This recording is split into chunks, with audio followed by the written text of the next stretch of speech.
Hello, my friends, and welcome back. Thank you very much for being with me again today. Wars don't stop, even on Sundays. The Russians and the Ukrainians continue to be at it. Each of them, or both of them, launch massive drone attack and missile attack on the other. The Russians attacked the port of Mykolaiv, destroying port infrastructure, preventing probably arms deliveries from the west. I thought the Russians are controlling the route from Bosphorus Strait into Mykolaiv or Odessa, but it seems like not. Then the Ukrainians cause panic in Russia with their drones attack, not terror. They cause panic. So I learned another euphemism when people that we are supposed to support, commit a certain kind of crime. We don't call it a crime, we'll call it, we use euphemisms. Action, act, activity, situation, something like this. When the people we are supposed to don't like, the crime is called a crime. So in this case, the Ukrainians launched more than 100 drones on Russia, and a lot of Russian airports closed. Therefore, it's just panic. It's not terrorism, it's panic, all right, in Russia. Then we find out the Russians are going to encircle, as I said many times before, Pokrovsk. Pokrovsk will be encircled from the north. The Ukrainians must evacuate Pokrovsk, the sooner the better, but probably it's going to be another Mariupol situation, if you remember, in 2022 when Mariupol was blocked in the Sea of Azov. I will show you a map where Mariupol is, and if I remember correctly, we're about 2,600 or something like this trapped into the Azovstal plants, if you remember that one. I hope it doesn't happen the same thing in Pokrovsk for the benefit of human lives.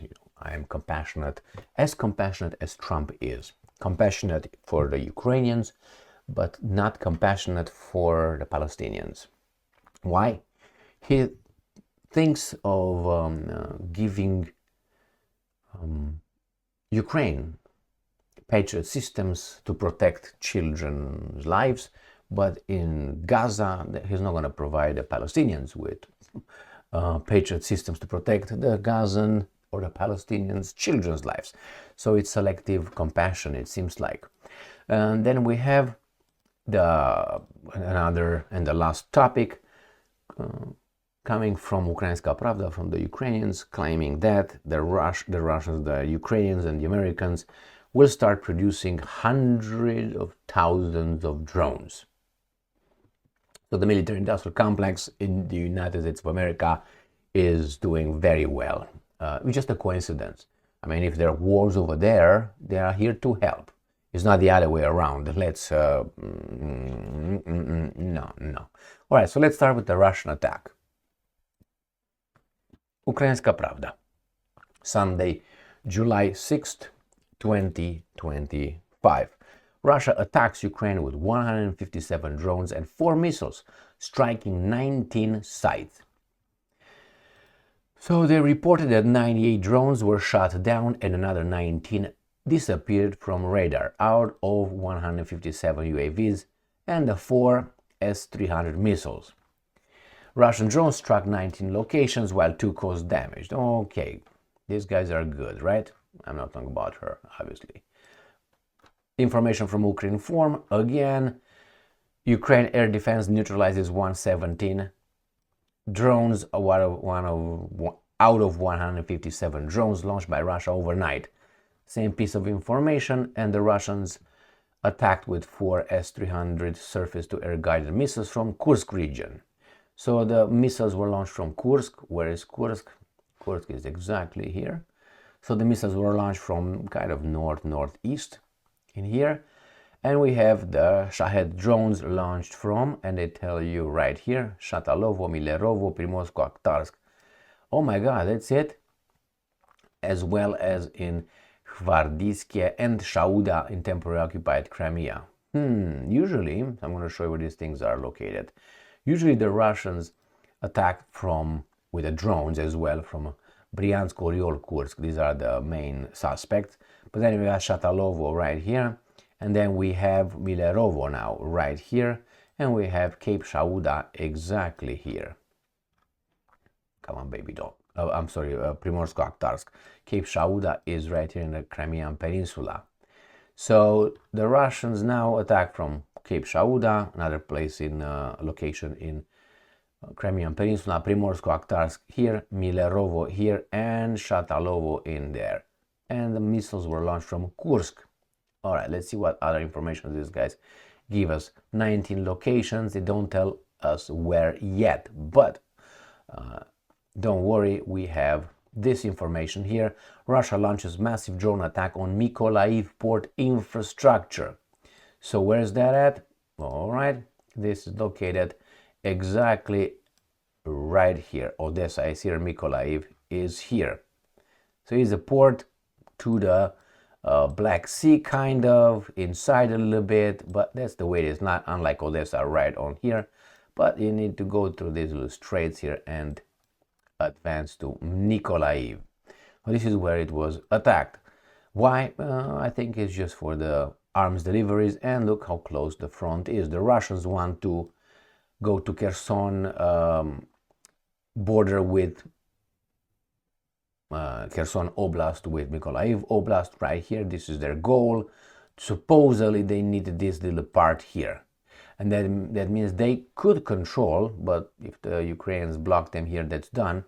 The Dnipro River. This is the Dnipro River. This is Enerhodar. This is where the power plant, the nuclear power plant, is located. So you know, across from Nikopol.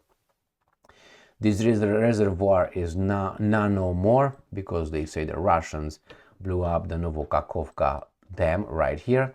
Therefore, this is just the Dnipro River taking a piss into the Black Sea. So, Mykolaiv, let's see what these guys are saying here.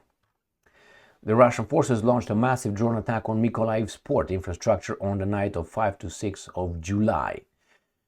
Kim noted that the Russians have launched a massive attack. Pakatapa, as a result of the attack, warehouses and power networks were damaged. There were no casualties. No worries, we got new voice of Ukraine. Power lines damaged as Russia launches mass Shahed drones strike on Mykolaiv port infrastructure. And they show us a children playground. It's a panic, right? Or terrorism, what is it? Russian forces launched, It doesn't say what happened, just the private homes, buildings, and first broke out gas, a resort cafeteria, and that's about it.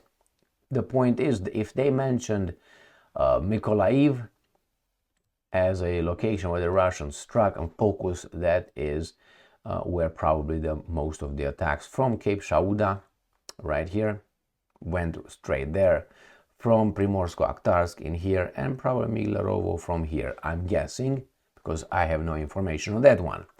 It's all right, we find out something more important than Mykolaiv, according to New Voice of Ukraine. July 6, 2025, we have the Institute for the Study of War, not trustworthy American think tank, is owned by a certain kind of clique of individuals. Go and check them out. I mentioned them so many times. They are linked to Victoria Nuland, so that's all you need to know. Russia aims to encircle Pokrovsk, bypass Ukrainian defenses. Where is Pokrovsk? Pokrovsk has been in a shitty situation for some time. It's right here. So this is Donetsk. This is where it's Pokrovsk. I will show you. I will zoom in. Right here. This is Pokrovsk. Krasnoarmeysk, the Russians call it. So the Russians are going to be coming tip, tip, tip, tip, tip, tip, tip, tip, tip, tip, tip, tip, soup. And as you can tell, the Ukrainians have two lines of, how do you call it, supply. Let's have this one, which probably is already under the Russian artillery fire. And they have this one right here. That's where they can get their supplies. And this is Pokrovsk. Pokrovsk will be encircled soon, and these guys have to beat it. If they don't, they will fall as Mariupol fell, which is right here, if you remember. This is Mariupol, and it was April 2022, right at the beginning of the operation. The Ukrainians, the Azov battalion was encircled here. They ran into this little part where my strong hand is, and they ran here into the Azovstal power plant, and then they surrendered. I'm sorry, they came out. Again, euphemisms, right here. All right, no problem. Let's see how these guys are trying to do it. I showed you on the map, but Institute for the Study of War knows best. Quote unquote, not. In the coming months, Russian forces will likely try to, in the coming months, how about next week, like to encircle the city of Pokrovsk and bypass Ukraine's fortified defense line from the west in Donetsk Oblast, according to the Institute for the Study of War. Geolocated footage published on July 4 suggests Russian troops have seized the village of Koptieve and Shevchenko Porsche and reached the southeastern outskirts of the village of Razinie. All that must be right here. Razino. You see, Razino. So the Russians are really going this way. And this is the border with the Dnipropetrovsk here. This is the oblast of Dnipropetrovsk. Where are you? Right there. This is the Dnipropetrovsk Oblast.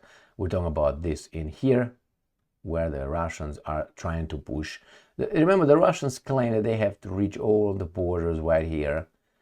This is what's left of Donetsk. So all these have to be conquered, plus the buffer zone, and that depends on the artillery range of the Ukrainians. If the Ukrainians can strike 60 miles, then the buffer zone will be more than 60 miles. If the Ukrainians have artillery that can shoot, let's say, 1,000 miles, then the Russians will make it more than 100 miles. And so the things go. All right, let's see what else. Let's see what the Ukrainians did.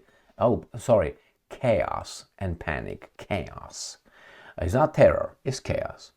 Ukrainska Pravda. Ukrainian drone attacks cause chaos at Russian airports. 120 drones claimed downed. Not much diversity. The Russians must be very weak. Right? The Russian Federation has claimed they downed 120 Ukrainian drones during the night of 5 to 6 of July. Some flights at Russian airports were cancelled on July 5 due to the danger of drone attacks, not drone terror attacks, no. As a result, all schedules are being adjusted, causing airport congestion and future delays. A little bit of inconvenience, right? For example, due to the danger of UAVs at Sheremetyevo Airport, 174 flights were cancelled and another 47 were delayed, causing crowds to gather in the airport building. Why? Oh, right there. So this is, oh, I can see diversity right there. Anyway, probably just going around.